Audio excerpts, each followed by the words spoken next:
আজকে ওয়েদারটা খুবই সুন্দর এবং সকালে দেখলাম যে জয়ন্তী পাহাড়টা দেখা যাচ্ছে। তাই আমরা ঠিক করেছি যে একটু সেই জয়ন্তী নদী এবং পানবাড়ির যে জয়ন্তী নদীটা আছে সেটা পার করে একটা যে আশেপাশের যে গ্রাম অঞ্চল আছে সেটা আমরা একটু দর্শন করব। তো আমরা জার্নি অলরেডি শুরু করেছি, কিছুক্ষণের মধ্যে আমরা সেই জায়গাটা পৌঁছাবো। তবে চলুন আমাদের সঙ্গে।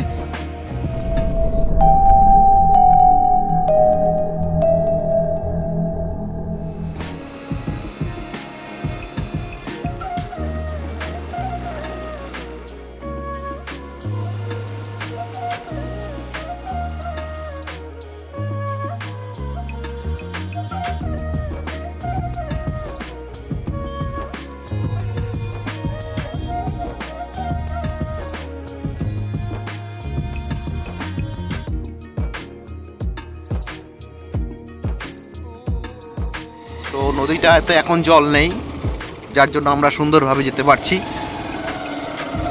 তো আমাদের সঙ্গে চলুন, আমরা নদীর উপর থেকে পাহাড়টাকে দেখছি,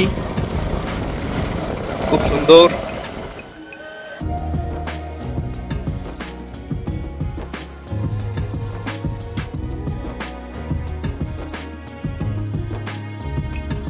আমরা কিছুক্ষণের মধ্যে নদীর ওপার চলে যাব। এই যে চলে এসছে, আমরা জয়ন্তী নদী ক্রস করে আমরা ওপারে চলে এসেছি। এই দেখুন সেই জয়ন্তী নদীটি।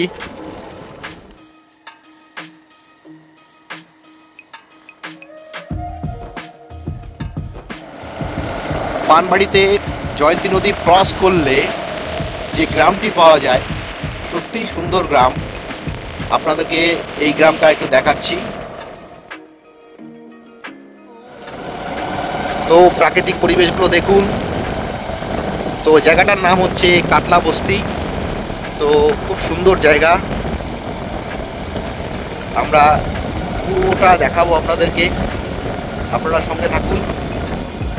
আমরা ঠিক করলাম চা খাবো, যাই হোক দেখা যাক যদি চা পাওয়া যায়। আমরা ঠিক এই জায়গাটা একটু চা খাওয়ার ইচ্ছা তৈরি হয়েছে।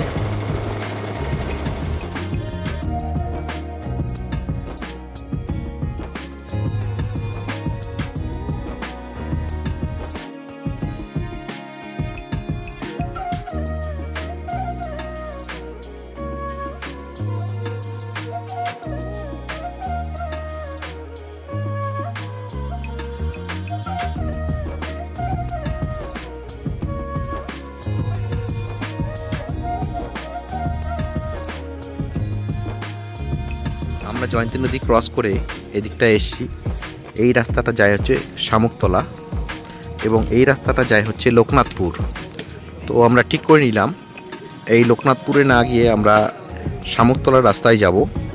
তো যাই হোক, এই শামুকতলার রাস্তাটা দিয়ে আমরা ঢুকবো, কারণ লোকনাথপুরের রাস্তায় বাঁশের সাঁকো আছে। তো আমরা বাঁশের সাঁকো ক্রস করতে চাই না।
ক্ষেতের দৃশ্য আপনাদের দেখাচ্ছি।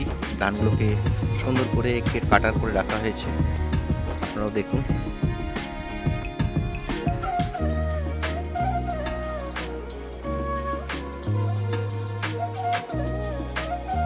এখন আমাদের ফেরার পালা। তো আমরা ফিরছি। তো যাই হোক, আপনারা ভিডিওটা দেখলেন সেই জয়ন্তী নদী, জয়ন্তী পাহাড় এবং কাতলা বস্তি পুরোটা আপনাদেরকে দেখালাম, কিছু ধানের ক্ষেতও দেখালাম। তো এই যে গ্রাম্য প্রকৃতি, নদীমাতৃক বাংলা আপনাদের কেমন লাগলো, এবং সবচেয়ে বড় কথা যে এই উত্তরবঙ্গের যে সৌন্দর্য এটা কেমন লাগলো জানাবেন। লাইক করবেন, শেয়ার করবেন, সাবস্ক্রাইব করবেন আমার চ্যানেলটি, কমেন্ট করবেন। তো আজকের মতন এতটুকুই, নমস্কার।